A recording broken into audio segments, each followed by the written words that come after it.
من يهده الله فلا مضل له ومن يضلله فلا هادي له ونشهد أن لا إله إلا الله وحده لا شريك له ونشهد أن سيدنا وقدوتنا وحبيبنا ومولانا محمدا عبده ورسوله صلى الله تعالى عليه وعلى آله وأصحابه وأولاده وأزواجه وأنصاره وأتباعه وأشياعه ومحبيه وأمته وعلينا معهم أجمعين وسلم تسليما كثيرا كثيرا.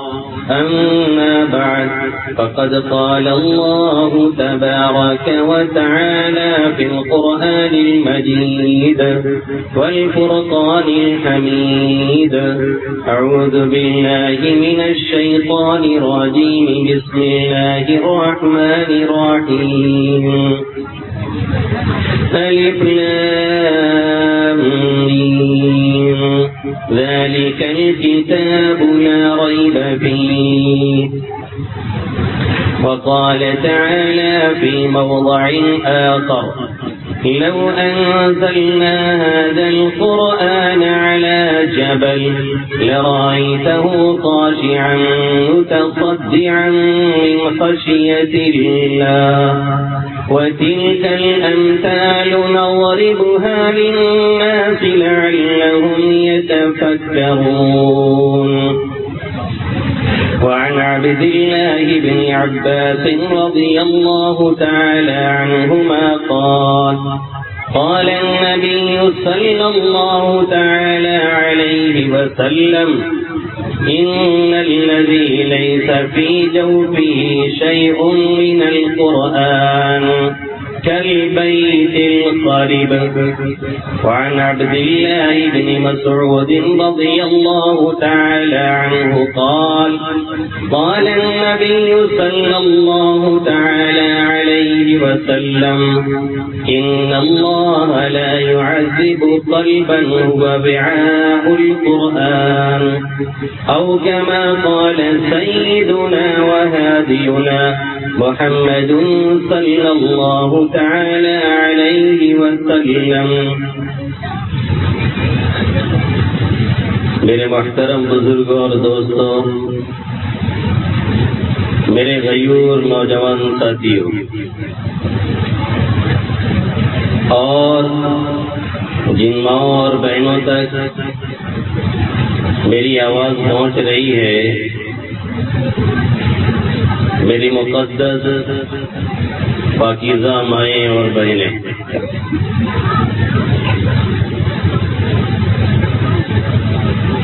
میں نے آپ حضرات کے سامنے قرآن مقدس کی جو آیت کریمہ تلاوت کی ہے اور اللہ کے حبیب صلی اللہ علیہ وسلم کی جو حدیث شریف پڑھی ہے،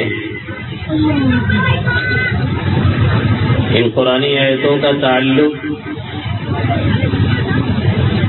قرآن ہی کی عظمت اور اس کے اعجاز سے ہے، اور دونوں حدیثوں کا تعلق بھی اسی قرآن کی عظمت اور اہمیت سے۔ یہ قرآن مقدس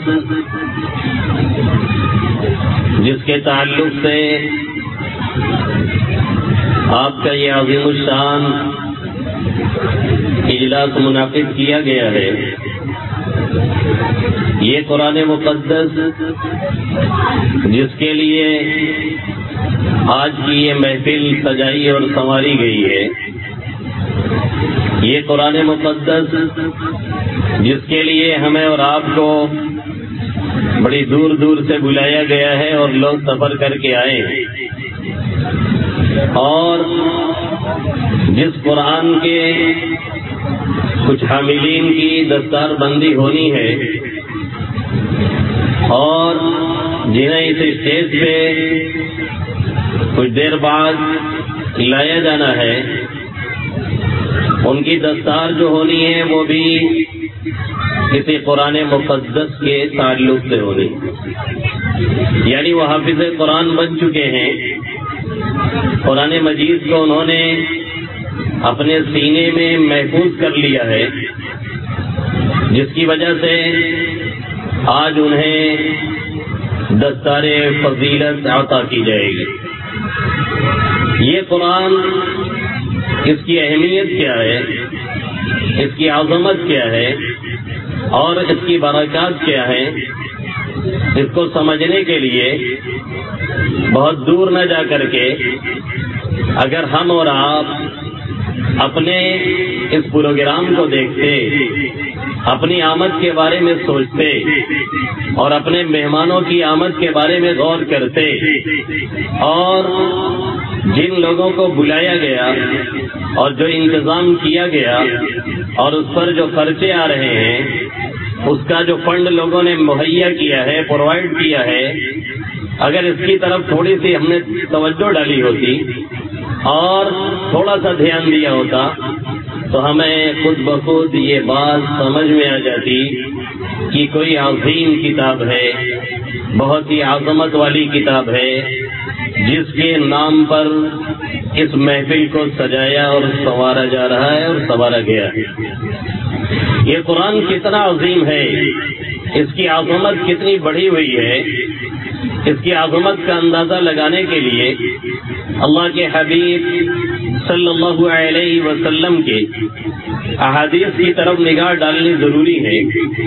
اور قرآن میں خود اللہ رب العزت نے قرآن کے تعلق سے جو باتیں کہی ہیں، قرآن مقدس میں خود اللہ رب العزت نے قرآن کی عظمت کے تعلق سے، قرآن کی اہمیت کے تعلق سے، اور اسی طریقے سے اس بات کے تعلق سے کہ یہ کلام الہی ہے اور آقا مدنی صلی اللہ علیہ وسلم کا ایسا کھلا ہوا معجزہ ہے رہتی دنیا تک کے لیے کہ اس جیسا کلام آج تک کوئی نہ پیش کر سکا ہے اور نہ کبھی پیش کر سکتا ہے۔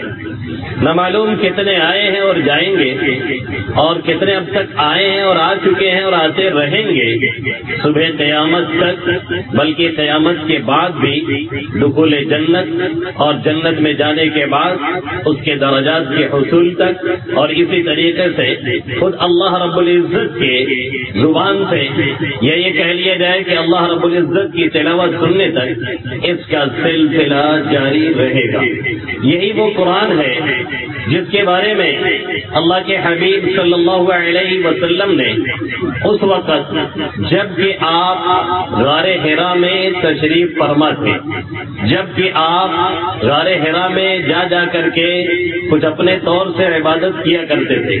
اب عبادت کی اس وقت کیفیت کیا تھی اور عبادت کا طریقہ کیا تھا، اور آقا مدنی صلی اللہ علیہ وسلم جب کہ ابھی بعثت آقا کی نہیں ہوئی تھی اور آپ کو نبی نہیں بنایا گیا تھا، اس سے پہلے وہ خلوت گزینی، اس سے پہلے وہ گوشہ نشینی، اس سے پہلے اپنے رب سے وہ ہم کلامی، اس سے پہلے رب سے وہ راز و نیاز کی باتیں وہ اللہ کے حبیب صلی اللہ علیہ وسلم کیسے کرتے تھے اور کیا ہوتی تھی، بہت زیادہ اس کے تعلق سے بتایا نہیں جا سکتا ہے، اور جو لوگ بتلاتے بھی ہیں بہرحال وہ یقین سے نہیں بتلاتے ہیں کہ یہی کام آقا مدنی صلی اللہ علیہ وسلم کرتے تھے۔ ہاں اتنا ہے کہ آقا گوشہ نشینی اختیار کرتے تھے، اتنا ہے کہ آقا مدنی صلی اللہ علیہ وسلم تنہائی میں جا کر کے کچھ وہاں پہ پڑھا کرتے تھے۔ اور یہ یاد رکھنے کی بات ہے،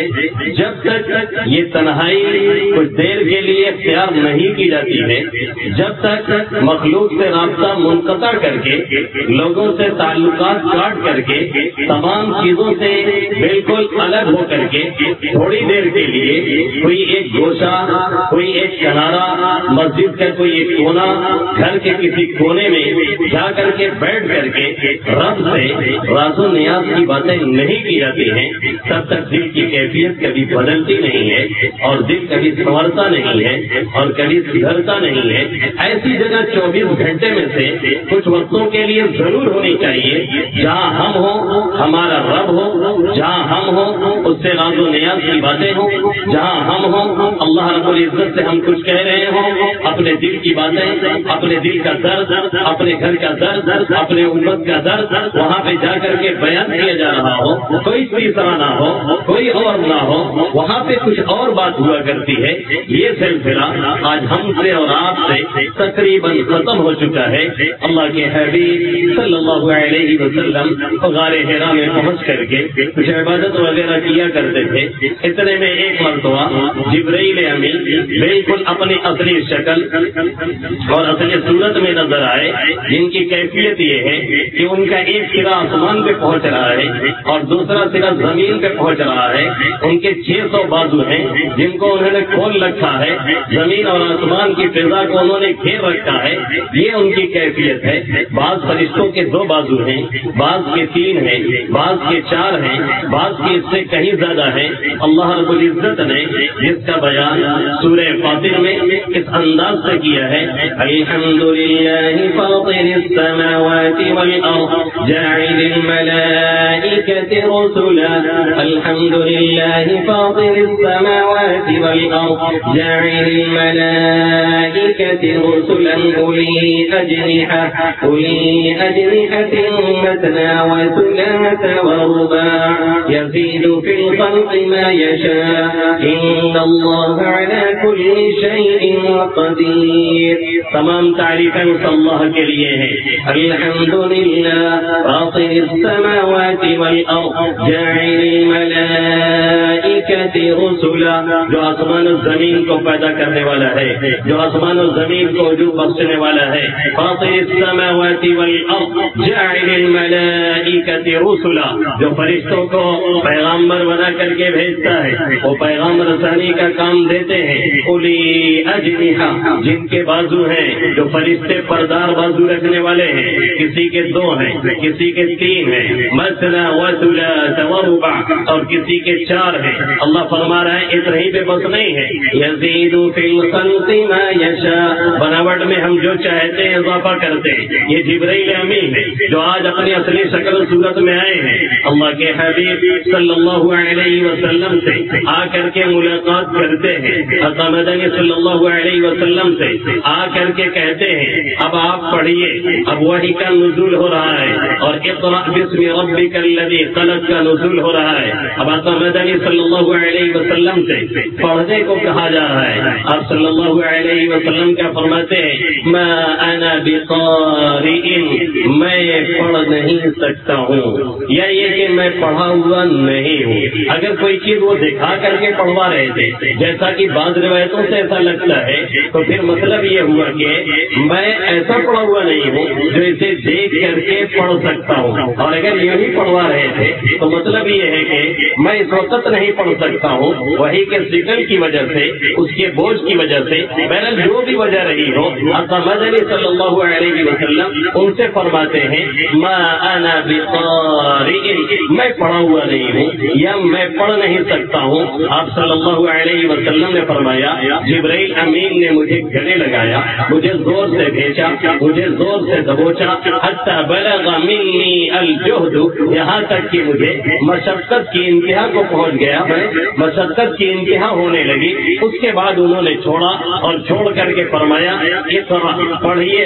میں نے کہا ما انا بقارئ، ابھی بھی یہ پوزیشن نہیں ہے کہ میں پڑھ سکوں۔ پھر انہوں نے مجھے گلے لگایا، پھر انہوں نے مجھے بھیجا، پھر انہوں نے مجھے دبوچ کر کے چھوڑا، اور اس کے بعد حتی بلغ منی الجہد، یہاں تک کہ میں مشقت کی انتہا کو پھر پہنچ گیا، اور اس کے بعد انہوں نے فرمایا اقرأ، پھر پڑھیے۔ میں نے کہا ما انا بقارئ، تیسری بار انہوں نے گلے سے لگایا، اور یہی کیفیت پھر پیدا ہوئی، حتی بلغ منی الجہد، یہاں تک کہ پھر میں مشقت کی انتہا کو پہنچ گیا، اور اس کے بعد پھر انہوں نے فرمایا اقرأ باسم ربک الذی خلق، خلق الإنسان من علق اقرأ وربك الأكرم الذي علم بالقلم علم الإنسان ما لم يعلم. پھر اب جب انہوں نے چھوڑا اور انہوں نے پڑھنے کو کہا، میں نے پڑھنا شروع کیا، لیکن وہی کا دباؤ کتنا ہے، وہی کا پریشر کتنا ہے، کلام الہی کی اہمیت کتنی ہے، کلام الہی کی عظمت کتنی ہے، کلام الہی کا مقام کیا ہے، وہی کا بار گرا کتنا ہے اور وہی کا دباؤ کتنا پڑ رہا ہے. آقا مدنی صلی اللہ علیہ وسلم بھی اس کو محسوس کر رہے ہیں. وہاں سے آقا نکلتے ہیں اور آپ صلی اللہ علیہ وسلم گھر پہنچتے ہیں. آقا کی کیفیت یہ ہوتی ہے، ایسے لگتا ہے کہ جھوڑی آ گئی ہے، بخار آ گیا ہے. آقا فرماتے ہیں زملونی زملونی، مجھے چادر اڑاؤ، مجھے کملی اڑاؤ، انی خشیت علی نفسی، مجھے اپنی جان کا خطرہ محسوس ہو رہا ہے. یہ بارے گرا اور یہ ناتواں جسم، یہ اسے اٹھا پائے گا کہ نہیں، اس کا حق ادا کر پائے گا کہ نہیں، اسے پہنچا پائے گا کہ نہیں، یہ میری کیفیت ہے. انی خشیت علی نفسی، کسی کی عظمت کو، کسی کی اہمیت کو اور کسی کے مقام کو بیان کرتے ہوئے اللہ رب العزت نے 28ویں پارے میں یہاں پہ فرمایا ہے لو انزلنا هذا القرآن على جبل لرأيته خاشعا متصدعا من خشية الله وتلك الأمثال نضربها للناس لعلهم يتفكرون. اگر ہم اس قرآن مقدس کو کسی پہاڑ پر نازل کر دیتے، ہم اس قرآن مقدس کو کسی پہاڑ پر اتار دیتے، لو انزلنا هذا القرآن على جبل لرأيته خاشعا متصدعا من خشية الله، تو آپ اسے دیکھتے کہ وہ اللہ کے خوف کی وجہ سے جھک جاتا، وہ اللہ کے خوف کی وجہ سے دب جاتا، وہ اللہ کے خوف کی وجہ سے پھٹ جاتا. لرأيته خاشعا متصدعا من خشية الله، یعنی قرآن اتنا عظیم ہے، اس کی عظمت اتنی بڑی ہوئی ہے، اس کی اہمیت اتنی بڑی ہوئی ہے، اس کا مقام اتنا بلند ہے کہ اگر اسے کسی پہاڑ کے اوپر بھی ڈالا جاتا تو پہاڑ بھی اس کی عظمت کو برداشت نہ کر پاتا، وہ بھی دب جاتا، وہ بھی پھٹ جاتا، وہ بھی ریزہ ریزہ ہو جاتا. یہ پہاڑ ہے، یہ زمین ہے، یہ آسمان ہے، سب کے سامنے یہ بار امانت پیش کی جا رہی ہے اور یہ امانت کا بوجھ سب کو دینے کی درخواست کی جا رہی ہے اور سب سے کہا جا رہا ہے کوئی بھی اٹھانے کے لیے تیار نہیں ہے. اللہ بھائی اس بارے میں کیا فرماتا ہے؟ اِنَّا عَرَضْنَا الْأَمَانَةَ عَلَى السَّمَاوَاتِ وَالْأَرْضِ وَالْجِبَالِ فَأَبَيْنَ أَن يَحْمِلْنَهَا وَأَشْفَقْنَ مِنْهَا وَحَمَلَهَا الْإِنسَانُ إِنَّهُ كَانَ ظَلُومًا جَهُولًا. ہم نے یہ بار امانت اِنَّا عَرَضْنَا الْأَمَانَةَ عَلَى السَّمَاوَاتِ وَالْأَرْضِ وَالْجِبَالِ، آسمان پہ پیش کیا، زمین پہ پیش کیا، پہاڑوں پہ پیش کیا. فَأَبَيْنَ أَن يَحْمِلْنَهَا، ہر ایک نے اسے اٹھانے اور لینے سے انکار کر دیا اور اس سے ڈر گئے. انسان نادان نے اسے اٹھایا. اب شاید کوئی یہ سوچ رہا ہو کہ جس چیز کے اندر شعور نہیں ہے، جس چیز کے اندر احساس نہیں ہے، جس چیز کے اندر ادراک نہیں ہے، یہ پہاڑ ہے، یہ زمین ہے، یہ آسمان ہے، ان کے اندر تو کوئی شعور نہیں، ان کے اندر کوئی احساس نہیں، پھر انہوں نے اٹھانے سے انکار کیسے کیا؟ یا ان کے اوپر ڈالا جاتا تو پھر ان کے اللہ کے خوف کی وجہ سے ان کی یہ کیفیت کیسے ہو سکتی تھی جبکہ کوئی احساس نہیں لگ رہا ہے.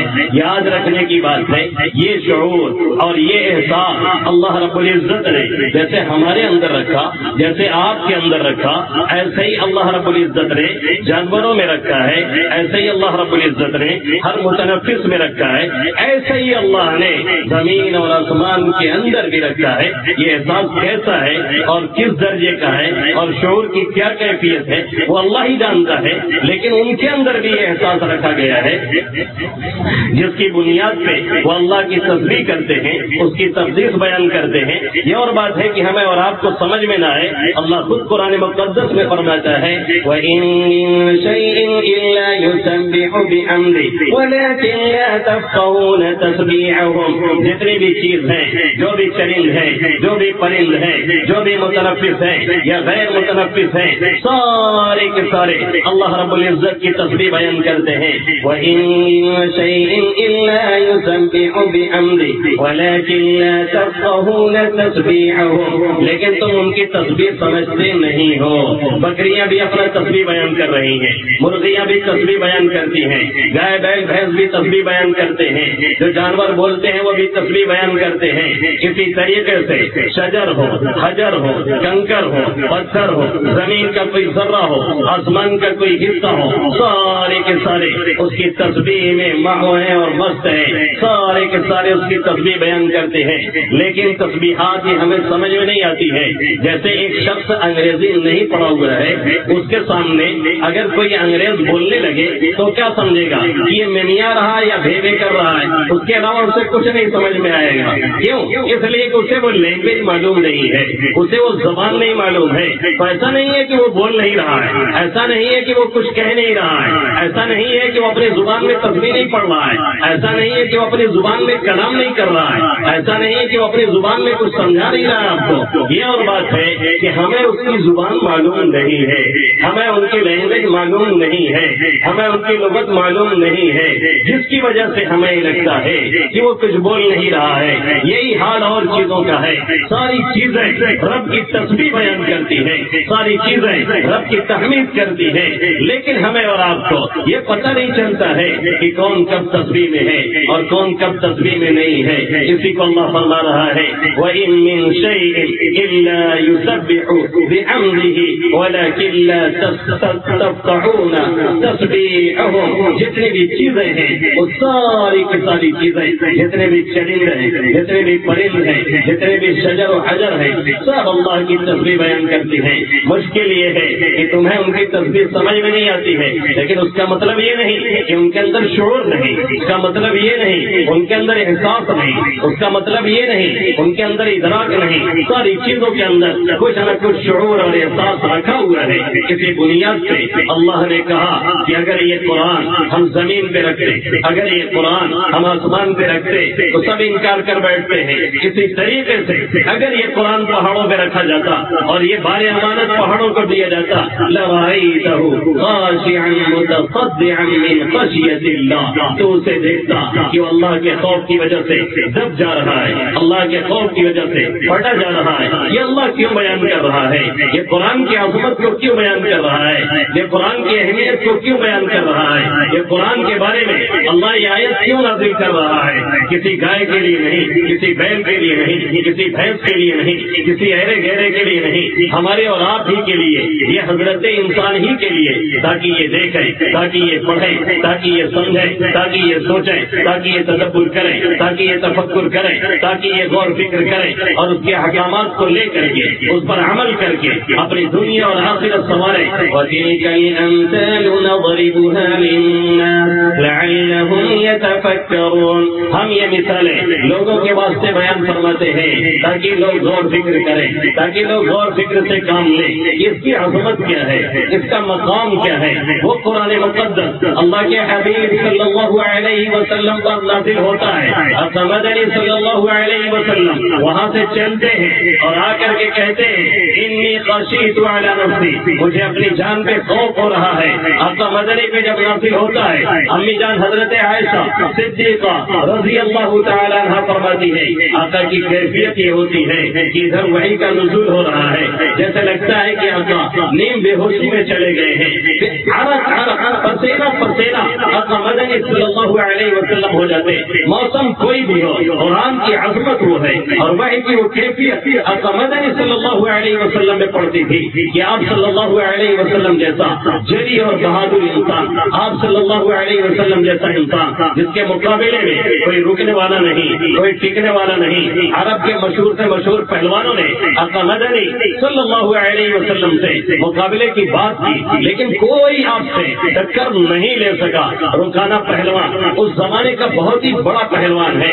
اس زمانے کا رستم کا نام سنا آپ نے، اسفندیار کا نام آپ نے سنا ہے، ایسے اس زمانے کا سب سے بڑا پہلوان رکانا پہلوان ہے۔ آقا مدنی صلی اللہ علیہ وسلم نے اسے دعوت دی اور اسلام کی دعوت پیش کی۔ اس نے کہا کہ ہم اسلام کو ایک شرط پہ قبول کریں گے، ایک بات ہماری مان لیجیے تو ہم اسلام قبول کرنے کے لیے تیار ہیں۔ آقا مدنی صلی اللہ علیہ وسلم نے پوچھا وہ کون سی بات ہے؟ اس نے کہا کہا کہ ہم ایمان اس شرط پہ لائیں گے کہ ہم سے اور آپ سے کشتی ہو جائے.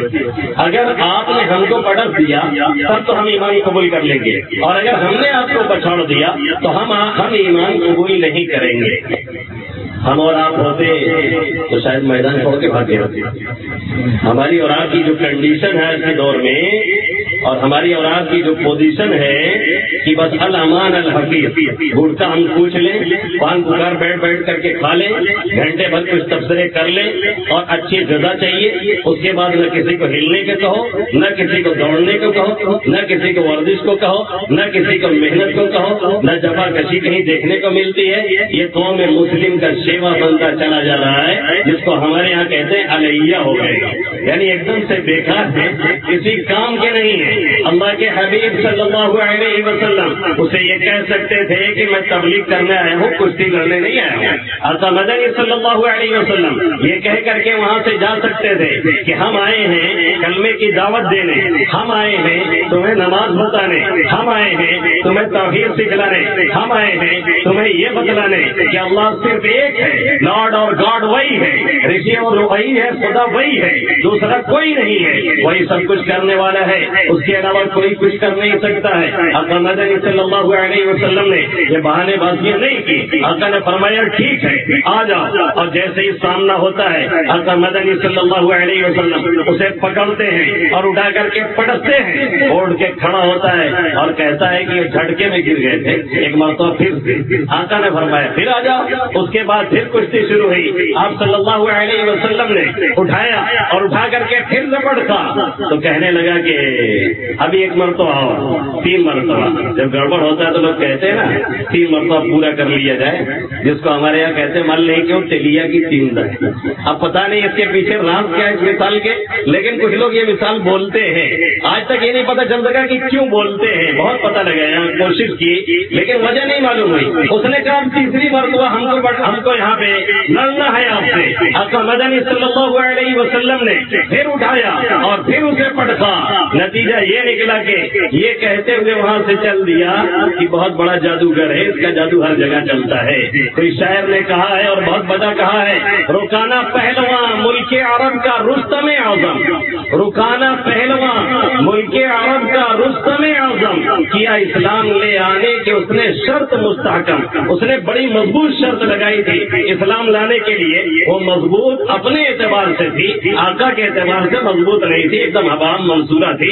آقا مدنی صلی اللہ علیہ وسلم کے اعتبار سے وہ کچھ بھی نہیں تھی، اس کے اعتبار سے بڑی مضبوط شرط تھی. وہ سمجھتا تھا کہ ہم بہت بڑے پہلوان ہیں، یہ نبی کو پچھاڑ دیں گے تو بہانہ مل جائے گا. آقا مدنی صلی اللہ علیہ وسلم نے قبول کر لیا، رکانا پہلوان ملک عرب کا رستم اعظم، کیا اسلام لے آنے کے اس نے شرط مستحکم.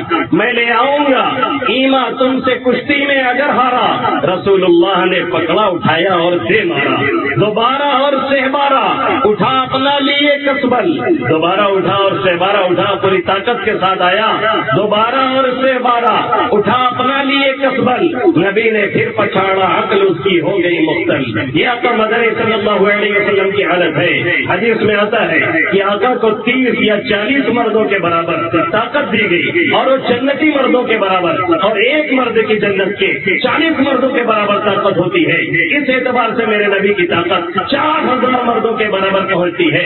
پھر بھی جب کلام الہی نازل ہوتا ہے ٹھنڈی کے موسم میں بھی آقا عرق عرق پسینہ پسینہ ہو جاتے ہیں. یہی وہ کلام ہے جس کی عظمت کو میرے نبی نے محسوس کیا. یہی وہ کلام ہے جس کی عظمت کو ان کے صحابہ نے محسوس کیا. یہی وہ کلام ہے جس کی عظمت کو اور جس کی اہمیت کو اسلاف نے سمجھا اور دیکھا. آقا مدنی صلی اللہ علیہ وسلم نے جس کی اہمیت کو صحابہ کرام کو بتلایا، جس کی عظمت کو صحابہ کرام کو سمجھایا، جس کی عظمت کو صحابہ کرام کے سامنے پیش کیا. صرف قول سے نہیں، صرف بول کر کے نہیں، صرف کہہ کر کے نہیں، صرف بتلا کر کے نہیں، صرف یہ بتا کر کے نہیں کہ یہ قرآن عظیم ہے، صرف یہ کہہ کر کے نہیں کہ ایک مقدس کتاب ہے، صرف یہ کہہ کر کے نہیں کہ ایک عظیم کتاب ہے، صرف یہ کہہ کر کے نہیں کہ ایک اہم کتاب ہے، بلکہ آقا مدنی صلی اللہ علیہ وسلم نے اپنے عمل کے ذریعے سے اس کی عظمت کو صحابہ کرام رضوان اللہ اللہ تعالی علیہ مجمعین کے سامنے اجاگر کیا اور ظاہر کیا، اور اتنی دیر تک آقا مدنی صلی اللہ علیہ وسلم نوافل کے اندر، تہجد کے اندر اس قرآن مقدس کی تلاوت کرتے اور اتنی دیر تک کھڑے رہتے کہ پائے مبارک میں ورم آ جایا کرتے، سوجن آ جاتی تھی آقا مدنی صلی اللہ علیہ وسلم کی، جس کی وجہ سے اللہ رب العزت کو رحم آیا، اور رحم اور ترس کھا کر کے اللہ نے آقا مدنی صلی اللہ علیہ وسلم کو تسلی دیتے ہوئے فرمایا ما انزلنا عليك القرآن لتشقى إلا تذكرة لمن يخشى، اے طه ہم نے قرآن اس لیے آپ پر نہیں اتارا ہے کہ آپ پریشانی میں پڑھیں، آپ مشقت میں پڑھیں، اتنا زیادہ پڑھنا ٹھیک نہیں ہے، اتنا زیادہ تلاوت ٹھیک نہیں ہے، اتنا زیادہ اسے دیر تک کھڑے ہو کر کے نمازوں میں پڑھنا کہ پائے مبارک ورم میں آ جائے، پوری رات تلاوت چلتی رہے۔ آقا مدنی صلی اللہ علیہ وسلم کی ترحم اور رحم کھا کر کے اللہ کہہ رہا ہے ما انزلنا عليك القرآن لتشقى إلا تذكرة لمن يخشى تنزيلا ممن خلق الأرض والسماوات العلى، اے طه ہم نے قرآن اس لیے نہیں اتارا کہ ہم مشقت میں پڑھیں، اس لیے نہیں اتارا کہ ہم مصیبت میں پڑھیں، اس لیے نہیں اتارا آپ پوری رات تلاوت کریں، نوافل سے شغف اور اس کی کثرت اتنی فرماتے، نوافل سے شغف اور اس کی کثرت اتنی فرماتے، قیام لیل میں پائے مبارک ورم کر جاتے، ترحم سے خدا نے عرش سے آواز دیتا ہے مشقت اور مصیبت آپ سے میں نے نہیں کہا۔ ما انزلنا عليك القرآن لتشقى إلا تذكرة لمن يخشى، ہم بھی اسی کے نام لیوا ہے۔ کیا کبھی تلاوت کھڑے ہو کر کے ایک پارے کی نمازوں میں ہوئی؟ کیا نوافل میں کبھی آدھا پارہ پڑھا گیا؟ کیا کبھی 3 پاؤ پڑھا گیا؟ کیا کبھی 1 سپارہ پڑھا گیا؟ کیا کبھی 1 صفحہ پڑھا گیا؟ ہماری اور آپ کی تو حالت یہ ہے مسجد جانا نہیں ہے، اور اگر چلے بھی گئے امام صاحب نے تھوڑا سا سنت کے مطابق پڑھ دی تو کہتے ہیں کہ ایسا لگتا ہے کہ ہر نماز ان کی فجر ہی ہو جاتی ہے، اتنا لمبا کھینچتے ہیں۔ اور ہماری سنت میں وہی العصر انا اعطینا، وہی والعصر انا اعطینا، وہی قل هو اللہ، وہی اذا جاء، اس کے علاوہ لگتا ہے ہمیں کوئی سنت آتی ہی نہیں ہے۔ یہ ہماری اور آپ کی کیفیت ہے۔ اسی آقا مدنی صلی اللہ علیہ وسلم کے نام لیوا ہے، اسی کے محبت کا دعویٰ کرنے والے ہیں، اسی کی محبت کا دم بھرنے والے ہیں، جس کی حالت یہ ہے کہ وہ قرآن مقدس کی عظمت کو اپنے عمل سے اور اپنے عملی جذبے سے وہ بیان فرما رہا ہے۔ پوری رات تلاوت ہے، اللہ رحم سے کہہ رہا ہے پوری رات مت پڑھیے۔ اور سورہ مزمل میں اللہ پھر طریقہ بتلا رہا ہے یا ایھا المزمل قم اللیل الا قلیلا نصفہ او انقص منہ قلیلا او زد علیہ ورتل القرآن ترتیلا، اے کملی اوڑھنے والے، اے چادر میں لپٹنے والے، یا ایھا المزمل قم اللیل الا قلیلا، آپ رات میں قیام کیجیے لیکن تھوڑا سا کم کر دیجیے، نصفہ آدھی رات، اور ثلثہ اس میں تہائی کیجیے یا اس میں کچھ اضافہ کیجیے، کچھ کم کر دیجیے جیسے آپ کی طبیعت رہے۔ پوری رات اس طرح سے پڑھنا یہ آپ کے لیے ٹھیک نہیں ہے۔ یا تو مدنی صلی اللہ علیہ وسلم نے اپنے عمل سے سکھلایا، نتیجہ یہ نکلا صحابہ کرام رضوان اللہ تعالی علیہم اجمعین کی یہی کیفیت ہوئی، یہی حالت ہوئی کہ وہ بھی تہجد میں زیادہ سے زیادہ تلاوت کے عادی ہے، قرآن مقدس کو نوافل میں پڑھنے کے عادی ہے۔ کوئی شخص اگر صحابہ کرام رضوان اللہ تعالی علیہم اجمعین کے خیمے کے پاس سے گزرتا تھا تہجد کے وقت میں تو شہد کی مکھی کی طرح سے بنبناہٹ جیسی آواز ان کے قرآن کی تلاوت کی ایسی محسوس ہوتی تھی، لگتا تھا کہ سینے سے کوئی صدا نکل رہی ہے، لگتا تھا کہ سینے میں کوئی ہڈیاں پک رہی ہے۔ ایسی کنڈیشن صحابہ کرام کی بھی بنی ہوئی تھی۔ طرف کھا کر کے لوگ کہتے تھے کاش کی انہیں جس عذاب سے ڈر ہو رہا ہے، جس اللہ کا سوپ بیٹھا ہوا ہے، جس جہنم سے گھبرا رہے ہیں، ان کے دلوں میں تھوڑا سا امید کی کیفیت آ جاتی، انہیں سکون میسر ہو جاتا۔ یہی نہیں، جب تہجد کی فرضیت ختم کر دی گئی اور تہجد کی نماز کی فرضیت منسوخ کر دی گئی، پہلے تہجد کی نماز بھی فرض تھی مختلف وجوہات کی بنا پہ، جس میں ایک وجہ روزی اور روٹی کا کمانا بھی ہے، اس کی وجہ سے بھی اللہ نے اس کی فرضیت کو ختم کیا، لیکن اس کی سنیت آج بھی باقی ہے اور یہ نماز آج بھی سنت ہے۔ اکثر علماء کے نزدیک اور بعض کے نزدیک مستحب صاحب ہے آقا مدنی صلی اللہ علیہ وسلم نے سوچا اب نماز کی فضیلت ختم ہو گئی تہجد کی، اب ذرا دیکھیں کہ صحابہ کرام کی کیفیت کیا ہے، اب نماز ہو رہی ہے کہ نہیں، اب اس نماز میں تلاوت چل رہی ہے کہ نہیں، اب قرآن پڑھا جا رہا ہے کہ نہیں۔ آقا مدنی صلی اللہ علیہ وسلم تشریف لاتے ہیں صحابہ کرام کے پاس تہجد کے وقت میں، دیکھتے ہیں بدستور تلاوت جاری ہے، ایسے ہی نماز جاری ہے، ایسے ہی دعا جاری ہے، ایسے ہی تلاوت جاری ہے۔ کیوں نہ ہوتی، انہیں قرآن سے تعلق تھا، کیوں نہ ہوتی انہیں اس وقت سے تعلق تھا، کیوں نہ ہوتی انہیں قرآن کی عظمت معلوم ہو گئی تھی، کیوں نہ ہوتی انہیں قرآن کی اہمیت سمجھ میں آ گئی تھی، کیوں نہ ہوتی انہیں یہ پتہ چل گیا تھا کہ اسی قرآن سے تعلق پیدا کر کے انہیں یہ معلوم ہو گیا تھا کہ اسی قرآن سے لو لگا کر کے انہیں یہ خبر ہو چکی تھی کہ اسی قرآن کو پکڑ کر کے انہیں یہ پتہ چل گیا تھا کہ اسی قرآن کی تلاوت سے، اسی قرآن کو سمجھنے سے، اسی قرآن پہ عمل کرنے سے پوری دنیا کے اندر اپنی حکمرانی نافذ کی جا سکتی ہے اور اپنا ڈنکا بجوایا جا سکتا ہے اور اپنے آپ کو پوری دنیا میں منوایا جا سکتا ہے۔ صحابہ کرام رضوان اللہ تعالی علیہم اجمعین نے اس رابطے کو محسوس کیا جس کی وجہ سے وہ ایک ناقابل تفسیر طاقت بن گئے تھے۔ دنیا میں کسی طرف بھی وہ رخ کرتے تھے، کسی طرف بھی وہ قدم اٹھاتے تھے، کوئی طاقت ایسی نہیں تھی جو ان کے بڑھتے ہوئے قدم کو روک لیتی، کوئی طاقت ایسی نہیں تھی جو ان کے جذبات کے سامنے ٹک سکتی، کوئی طاقت ایسی نہیں تھی جو ان کے سامنے کوئی ویڑ مار سکتی۔ نتیجہ یہ نکلا کیسا فتح ہوا، کتنا فتح ہوا، جو سپر پاور طاقتیں کہلاتی تھی وہ بھی صحابہ کرام رضوان اللہ تعالی علیہ اجمعین کے قدموں میں آ کر کے ڈھیر ہو گئی۔ صرف وہ طاقتیں ڈھیر نہیں ہوئی، صرف علاقہ نہیں فتح کیا گیا، بلکہ جو علاقہ فتح ہوا روم میں رومی بولی جاتی تھی، فارس میں ایران میں فارسی بولی جاتی تھی، اور سب کی تہذیب الگ تھی، سب کا کلچر الگ تھا، سب کی تمدن الگ تھا، سب کی تہذیب الگ تھی، سب کی لینگویج الگ تھی، سب کی زبان الگ تھی۔ لیکن صحابہ کرام رضوان اللہ تعالی علیہم اجمعین جب ان علاقوں میں داخل ہوئے تو صرف علاقے کو نہیں فتح کیا بلکہ ان کی تہذیب کو، ان کے تمدن کو، ان کے کلچر کو، ان کے ثقافت کو، ان کی زبان کو، تمام کے تمام چیزوں کو بدل ڈالا۔ مؤثر تھے، متاثر نہیں ہوتے تھے، ان کی ایمانی حرارت اتنی مضبوط تھی اور قرآن سے تعلق اتنا مضبوط تھا کہ کہیں دبتے نہیں تھے، کہیں جھکتے نہیں تھے، کہیں گرتے نہیں تھے۔ ان کی حالت یہ تھی وہ معزز زمانے میں مسلمان ہو کر ہم خار ہوئے، تاریخ خدا ہو کر انہوں نے قرآن مقدس کو پکڑا۔ پھر تعبیر کا دور دیکھیے، تب تعبیر کا دور دیکھیے، امام ابو حنیفہ کی سیرت پڑھیے، امام بخاری کی پڑھیے، امام شافعی کی پڑھیے، امام مالک کی پڑھیے، احمد بن حنبل کی پڑھیے۔ امام ابو حنیفہ قرآن کے ختم پورے رمضان میں 60 اور 61 ختم، تاریخ کی وہ مشہور روایت ہے جسے اگر جھٹلایا جائے تو تاریخ سے اعتبار ہی ختم ہو جاتا ہے۔ امام بخاری جن کو کچھ لوگوں کا بخار آتا ہے اور بار بار بخاری کا نام لیتے ہیں لیکن انہیں خبر نہیں ہے کہ بخاری کی سیرت کیا ہے۔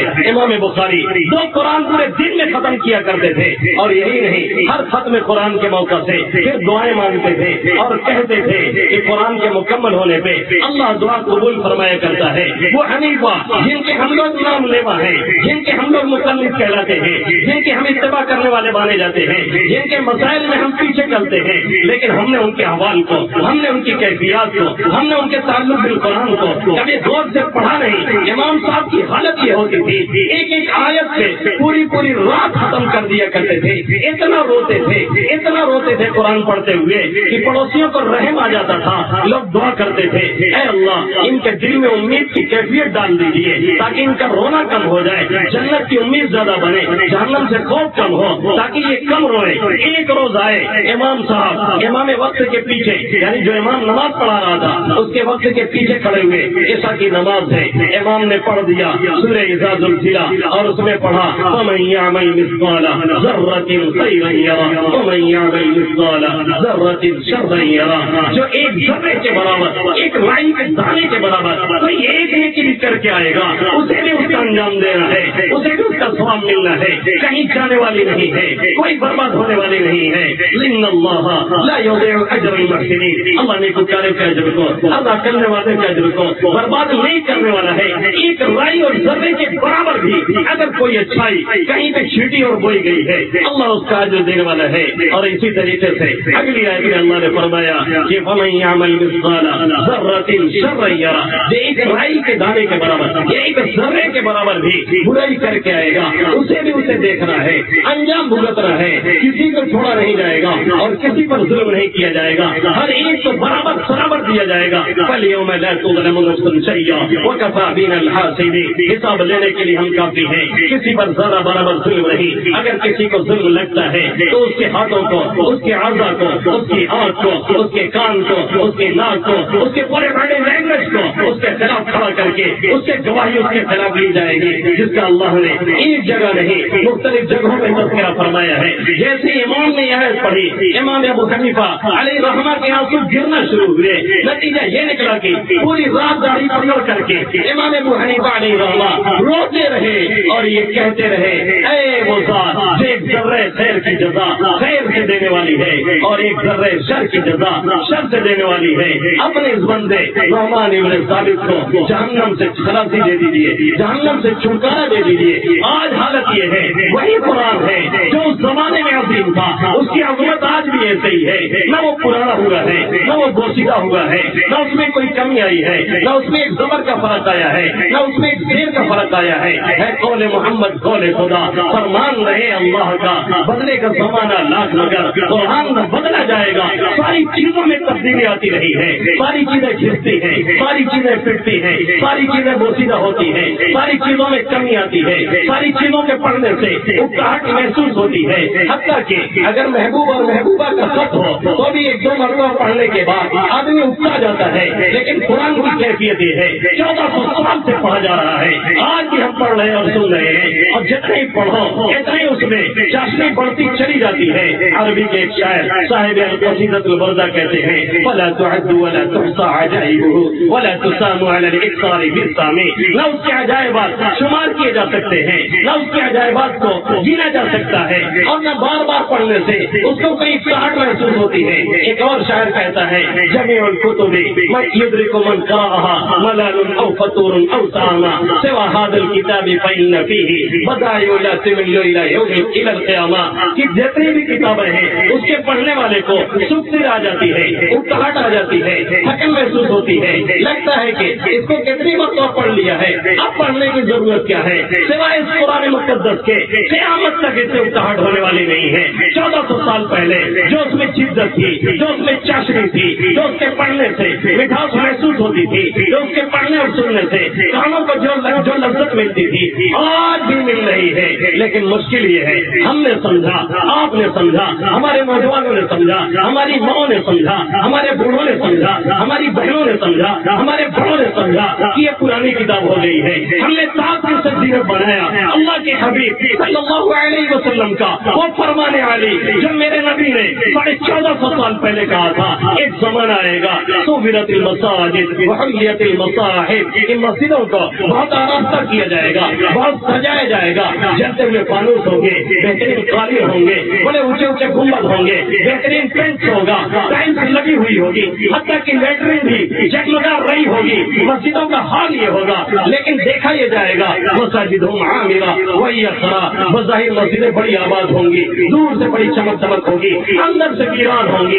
فجر میں امام صاحب مقتدی کو تلاش کرتے ہوں گے، اور اگر مقتدی سویرے آ گیا ہوگا تو امام صاحب کو ڈھونڈ رہا ہوگا کہ کہاں ہے مسجد مرثیہ، کہاں ہے کہ نمازی نہ رہے، یعنی وہ اوصاف ہے صاحب حجازی نہ رہے۔ یہ کنڈیشن مسجدوں کی ہم نے بنائی، آپ نے بنائی، اور یہی حال ہم نے اور آپ نے قرآن کے ساتھ کیا ہے۔ اللہ کے حبیب صلی اللہ علیہ وسلم نے فرمایا تھا، وہ زمانہ آئے گا سوفرت المساجد وحلیت المصاحف، قرآن کو بڑے اچھے جزدانوں میں سوار کے رکھا جائے گا، سجا کے رکھا جائے گا۔ یا آج یہ حقیقت رہی، ایک ایک گھر میں، ایک ایک مسجد کے ساتھ میں لگاتار قرآن پہ قرآن رکھا جا رہا ہے، اور جس مسجد میں چلے جاؤ، میں پورے چیلنج کے ساتھ کہتا ہوں، آئی چیلنج فار یو، میں آپ کو پورے چیلنج کے ساتھ کہتا ہوں، جس مسجد میں چلے جاؤ، شاید ایک آدھ مسجد کو چھوڑ کر کے جس مسجد میں بھی قدم رکھو، جا کر کے قرآن پہ ہاتھ ڈالو، اگر آپ کے ہاتھ میں مسجد پٹی نہ لگے اور آپ کو دھونا نہ پڑے تو پھر شمیم نہیں۔ یہ ہماری حالت ہے،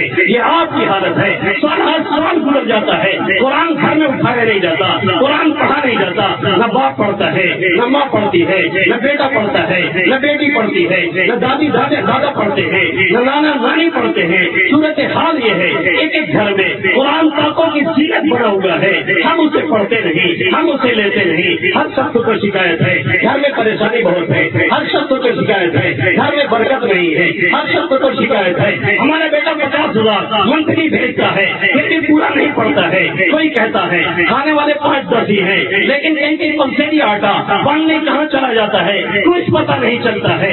اتنے پیسے آتے ہیں سب بیماری میں جاتے ہیں, اتنا حلال رزق آ رہا ہے پھر بھی پتا نہیں چلتا ہے. جب سب ٹھیک ہے پھر کچھ ٹھیک کیوں نہیں ہے؟ یہ سوال ہم سے ہے, یہ سوال اپنے آپ سے ہے, یہ سوال آپ سے ہے. ٹھیک اسی لیے نہیں ہے کہ ہم نے اس قرآن کو تاکوں کی زینت بنا رکھا ہے. ہر لفظ کو سینوں میں بسا لو تو بنے بات. تاکوں پہ سجانے کو یہ قرآن نہیں ہے, ہم نے تاکوں پہ سجایا اور ہم نے سمجھا کہ اسی سے ہمارا کام بن جائے گا. اب تو کچھ لوگ لوہے قرآن لا کر کے ادھر لٹکا دیتے ہیں ادھر لٹکا دیتے ہیں. دکان و مکان کے گھر و برکت کے لیے اس کے لیے اور اس کے لیے لوہے قرآن نہیں, حافظ جی کی تعویذ نہیں اور جھوڑ پھکوا کی کوئی تعویذ نہیں لا کر کے حافظ جی کو جاڑ دو تو بھی بات پڑھنے والی نہیں, کیونکہ سب سے بڑے شیطان ہم اور آپ ہیں.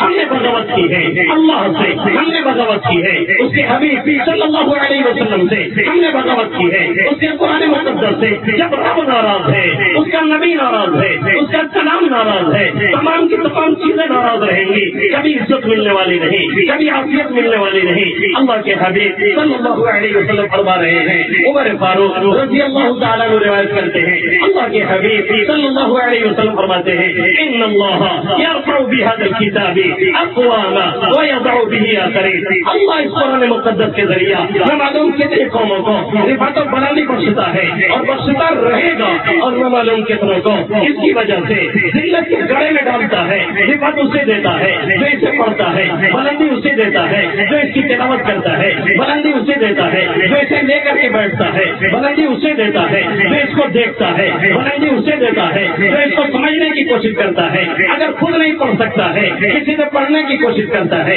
اگر خود نہیں سمجھ سکتا ہے کسی سمجھدار کے درس میں جاتا ہے وہاں سمجھنے کی کوشش کرتا ہے. ان اللہ یرفع بهذا الكتاب اقواما, اللہ اس کتاب کے ذریعے سے نہ معلوم کتنے قوموں کو رفعت و بلندی بخشتا ہے اور بخشتا رہے گا. ويضع به آخرین, اور دوسرے لوگوں کو اسی قرآن کی وجہ سے ذلت میں ڈھکیلتا ہے, ایسے گڑے میں ڈالتا ہے نکلنے کا راستہ نظر نہیں آتا ہے. جیسے پورے ورلڈ میں آج ہماری اور آپ کی حالت بنی ہے, پوری دنیا میں چاہے الجزائر ہو, چاہے فلسطین ہو, چاہے برما ہو, چاہے شام ہو, چاہے عراق ہو, چاہے افغانستان ہو, چاہے کوسووا ہو, چاہے چیچینیا ہو اور چاہے ملک ہندوستان ہو, ہماری اور آپ کی جو کنڈیشن ہے 5 کے پتے کی طرح بکھرے ہوئے ہیں. ایک جانور کی جو حیثیت ہوتی ہے اور ایک شریف انسان ایک جانور کے ساتھ بھی جو سلوک نہیں کر سکتا ہے وہ ہم مسلمانوں کے ساتھ پوری دنیا میں ہو رہا ہے. مشکل یہ ہے پوری دنیا میں عیسائیت کا تحفظ ہو رہا ہے, پوری دنیا میں یہودیت کا تحفظ ہو رہا ہے, پوری دنیا میں ایک چونٹی کو مارنے پر بلوا تو مچتا ہے لیکن ایک مسلمان کے مارنے پہ کسی کو چون چرا کہنے کی کوئی جسارت نہیں ہوتی ہے. کیوں؟ اس لیے کہ ہم نے اور آپ نے اپنا مقام خود ہی کھو دیا ہے. ہم نے نہیں پہچانا ہمارا مقام کیا ہے, ہم نے نہیں پہچانا ہمارا مرتبہ کیا ہے. جیسے تو اسلام کے بارے میں ہے الاسلام یعلو ولا یعلا, اسلام سربلند ہے اس پہ بلندی نہیں حاصل کی جا سکتی ہے. ایسے قرآن کے بارے میں وجہ طور پہ کہا جا سکتا ہے القرآن یعلو ولا یعلا, قرآن بلند ہے اس پہ بلندی نہیں حاصل کی جا سکتی ہے.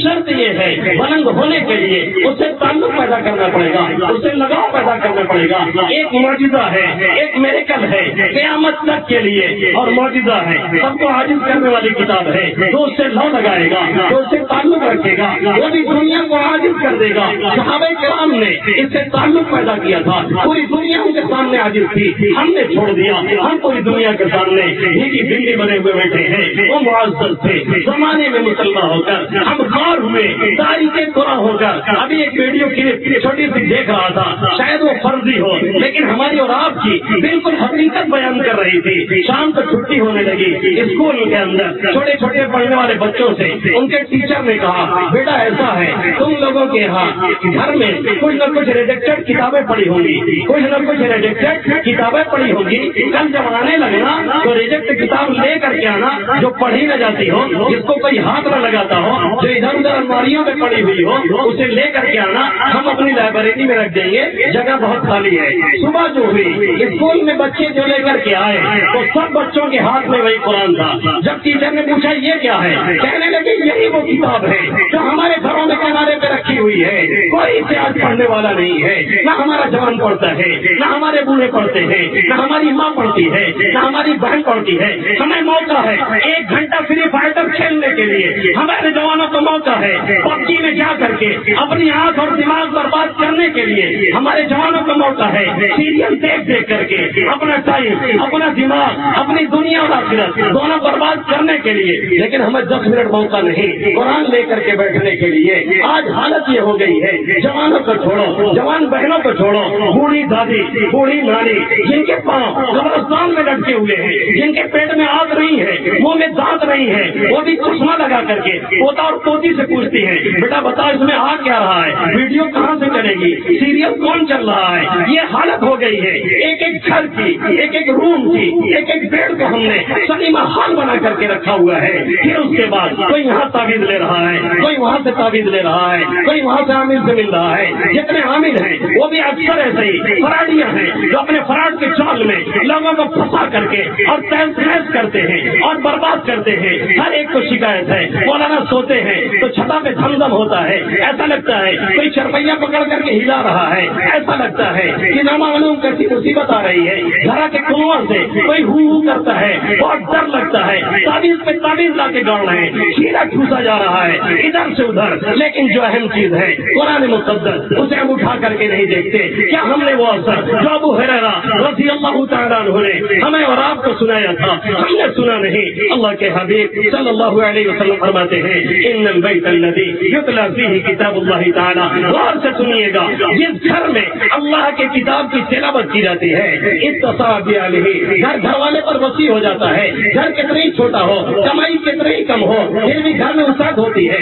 گھر میں رحمت ہوتی ہے، گھر میں برکت ہوتی ہے. خرج منہ الشیاطین، وہاں سے شیاطین نکل کے بھاگ جاتے ہیں. نزلت الملائکہ، ملائکے رحمت اس گھر میں آتے ہیں. وَإِنَّ الْبَيْتَ الَّذِي لَا يُتْلَى فِيهِ كِتَابُ اللَّهِ تَعَالَى، جس گھر میں اللہ کی کتاب کی تلاوت نہیں کی جاتی ہے ضاق بِأَهْلِهِ، گھر والوں پہ تنگ ہو جایا کرتا ہے. خرجت منہ الملائکہ، ملائکے رحمت نکل کے چلے جاتے ہیں. دخلت الشیاطین، شیاطین وہاں بسیرا ڈال لیتے ہیں. کیا ہر گھر میں یہ شکایت نہیں؟ کیا ہر گھر والوں کی پریشانی نہیں؟ گھر دیکھنے میں 10x10 کا نہیں، 20x20 کا نہیں، پورا بنگلہ بنا ہوا ہو، دروازے 20-20 فٹ کے لگے ہوئے ہوں، ایک ایک کمرے 40x40 کے ہوں، ساری کی ساری چیزیں ہمارے اور آپ کے پاس آسائش اور آرام کی سب کے سب موجود ہوں، لیکن قرآن نہ ہو، اللہ کی کتاب نہ پڑھی جائے، اللہ کی کتاب کی تلاوت نہ ہو، اس کے احکام پر عمل نہ ہو، کبھی بھی سکون نہیں میسر ہو سکتا ہے. یاد رکھیے اے سی چلا کر کے باڈی کو ٹھنڈا کیا جا سکتا ہے، اے سی کاروں میں چل کر کے اپنے باڈی کو تھوڑا راحت دی جا سکتی ہے، اوپر سے تھوڑا ٹھنڈا کمرے کو پہنچائی جا سکتی ہے. لیکن دل دماغ کی کیفیت اور دھڑکن کو صحیح اور قابو میں کرنے کے لیے اس کے کلام سے تعلق ضروری ہے. اس کے بغیر سکون نہیں، اس کے بغیر اطمینان نہیں، اس کے بغیر راحت نہیں. کوئی بھی تعویذ گڑنے لاؤ، کوئی مسئلہ حل ہونے والا نہیں. کیا یہ حقیقت نہیں ایک ایک گھر جہنم بنا ہوا ہے؟ کیا یہ حقیقت نہیں ایک ایک گھر میں ساس بہو کے جھگڑے اور نظر بھگا کے جھگڑوں نے مارا سب گھر کو جہنم بنا کر کے رکھ دیا ہے؟ چچا کی حالت خراب ہے، دادا کی حالت خراب ہے، بھائی بھائی میں وہ چپکلش ہے. ایک عربی کا شاعر کہتا ہے کفا بنا حزنا ان التباعد بیننا وقد جمعتنا والاحبۃ دار. ہمارے ٹینشن کے لیے، ہمارے غم کے لیے، ہماری پریشانی کے لیے ایک بات ہی کافی ہے کہ ہم سب ایک جگہ تو رہتے ہیں لیکن ہمارا دل ایک نہیں ہے، دلوں میں جوڑ نہیں ہے، دلوں میں ملاپ نہیں ہے، راحت اور سکون نہیں ہے. سارے اسباب راحت ہیں لیکن کسی کو راحت نہیں، کوئی الجھن نہیں. لیکن جب الجھن میں رہتا ہے ہر ایک دھڑکا سا ہردم دل کے ہر دھڑکن میں رہتا ہے. اس لیے پلٹو، اے میرے نوجوانوں، تم کہاں پڑے ہوئے ہو؟ امت کی مائیں تمہیں پکار رہی ہے، مسجد اقصی تم سے فریاد رسا ہے اور یہ بار بار کہہ رہی ہے کہ لوٹ کر کے آؤ اور مجھے یہودیوں کے جنگل سے چھوڑاؤ جس میں کبھی فلمی پوسٹر لگایا جاتا ہے، جس میں کبھی بورڈ پہن کر کے اسرائیلی فوجی گھستے ہیں، جس میں ایک نماز کا ثواب 50,000 نمازوں کے برابر ہے، لیکن ہمیں پتہ ہی نہیں کہ ہمارا قبلہ اول ہے جو غیروں کے قبضے میں ہے، ہمیں خبر ہی نہیں کہاں ماؤں بہنوں سے چھڑ چھاڑ ہو رہی ہے، ہمیں خبر نہیں وطن عزیز میں ہمیں ختم کرنے کی کیا پلاننگ ہے اور کس طریقے سے پلاننگ مکمل کی جا چکی ہے، پھر بھی ہمارا نوجوان اس چوراہے پہ بیٹھ کے، اس پلیے پہ بیٹھ کے، گھر کے نیچے جا کر کے، گھر کی چھت پر کے جا کر کے آخر وہ کیا دیکھ رہا ہے، آخر وہ کیا کر رہا ہے، آخر وہ کس چیز میں مست ہے۔ یہی رہا جو نظام گلشن تو کھل چکے پوری گلستاں میں، روش نہ بدلی جو باغبانے، چمن میں کاٹے اگا کریں گے۔ جوانوں یہ مت سوچو ابھی جوانی مستانی ہے، جو چاہے کر لے، یاد رکھو اسی جوانی میں جتنے سجدے چاہو کرو، یاد رکھو اسی جوانی میں جتنی چاہو تلاوت کرو، بڑھاپے میں اگر چاہو گے تو بھی سجدہ نہیں کر سکتے ہو، کرسی پہ بیٹھ بیٹھ کے نماز پڑھنی پڑتی ہے، چاہ کر کے بھی آدمی سجدہ ریز نہیں ہو پاتا ہے۔ آج اللہ نے جوانی دی ہے، اس کی قدر کر لو اور یاد رکھو جتنے اہم کارنامے دنیا میں انجام پائے ہیں، چاہے وہ بیت المقدس کو واپس لینے کا مسئلہ ہو، اور چاہے طارق ابن زیاد نے اندلس پہ حملہ کیا ہو، چاہے محمد العثمانی نے قسطنطنیہ کو یہودیوں سے عیسائیوں سے چھین کر کے اور وہاں پہ فتح کا پرچم لہرایا ہو، اور چاہے ہندوستان میں محمود غزنوی آیا ہو، سب کی عمریں 17 سال 18 سال 20 سال 22 سال، اس سے زیادہ کسی کی عمر نہیں، اور آج ہم اور آپ ہیں کہ نہ معلوم کتنے اچھے ہماری باڈی لینگویج ہے، سب کچھ صحیح ہے، پھر بھی جو صحیح ہونا چاہیے یعنی ہمارا دینی نظام اور ہمارا قرآن سے تعلق وہ ہمارے اور آپ کے پاس نہیں۔ اس لیے میرے نوجوانوں میں تم سے ہاتھ جوڑ کر کے لیکن پوری شدت کے ساتھ کہتا ہوں کم سے کم 24 گھنٹے میں 10 منٹ صحیح ٹائم نکالا کرو اس قرآن کو دیکھنے کے لیے، اسے پڑھنے کے لیے، اس کا دیکھنا بھی عبادت، اس کا پڑھنا بھی عبادت، اس کا سمجھنا بھی عبادت، اس پہ عمل کرنا بھی عبادت۔ کتنے لوگوں کی صرف اس لیے اللہ نے مغفرت فرما دی کہ ان کو پڑھنا نہیں آتا تھا، لیکن وہ قرآن لے کر کے وضو کر کے بیٹھتے تھے تو پھر یہ کہتے تھے اے اللہ مجھے آتا تو نہیں ہے لیکن جو کچھ تو نے نازل کیا ہے سب صحیح اور حق ہے، سب سچ ہے، یہ بھی صحیح ہے، یہ بھی صحیح ہے۔ نتیجہ یہ نکلا کہ وفات کے بعد لوگوں نے خواب دیکھا اور پوچھا کیا ہوا، انہوں نے کہا اللہ نے معاف کر دیا۔ پوچھا وجہ کیا بنی، کہا قرآن جو لے کے بیٹھتے تھے اور کہتے تھے ربا آتا نہیں، کوئی پڑھانے والا نہیں ہے، علاقے میں ایسے بسے ہیں لیکن تیرا سلام صحیح ہے، سب کچھ ٹھیک ٹھاک ہے، جو حکم ہے سب صحیح ہے، اللہ نے اسی کی لاج رکھی، میری مغفرت فرما دی۔ کیا آج ہم سے اتنا نہیں ہو سکتا کہ ہم 10 منٹ بیٹھیں، کیا اتنا نہیں ہو سکتا کہ کسی حافظ کو پکڑیں، کسی مولوی کو پکڑیں، کسی مدرسے کے طالب علموں کو پکڑیں، اس سے کہیں سکھا دیں۔ ہمارے بڑے اور بوڑھے جن کو بڑی شرم آتی ہے، یہ شرم نہیں ہے، یہ بے شرمی ہے، یہ غیرت نہیں ہے، یہ بے غیرتی ہے۔ قبرستان میں پیر لڑکا ہے لیکن موبائل اگر نہیں آتا چلانے تو اپنے ناتی اور پوتے کو پکڑ کر کے اس سے سیکھا جاتا ہے، لیکن اگر قرآن نہیں آتا تو کہتے ہیں سیکھتے ہوئے شرم آتی ہے، یہ بے شرمی ہے، یہ بے غیرتی ہے۔ عمر کے کسی بھی حصے میں پہنچ چکے ہیں پھر بھی اس سے لو لگانے کی کوشش کریں اور اسے پڑھنے کی کوشش کریں۔ یاد رکھیں اگر کوئی بھی آیت ہمارے دل و دماغ میں محفوظ ہو گئی تو انشاءاللہ تعالی دنیا میں بھی نجات کے لیے کافی ہے اور آخرت میں بھی نجات کے لیے کافی ہے۔ کیا وہ روایت ہم نے نہیں سنی کہ اللہ کے حبیب صلی اللہ علیہ وسلم نے فرمایا ان اللہ لا يعذب قلبا هو وعاء القرآن، اللہ اس دل کو کبھی بھی عذاب نہیں دے سکتا ہے جس کو قرآن کا ضرب ہو، جس نے قرآن پر محفوظ کر لیا ہو۔ آج سے طے کر لیجیے اسے پڑھنا ہے، اسے دل میں بسانا ہے، اسے بٹھانا ہے۔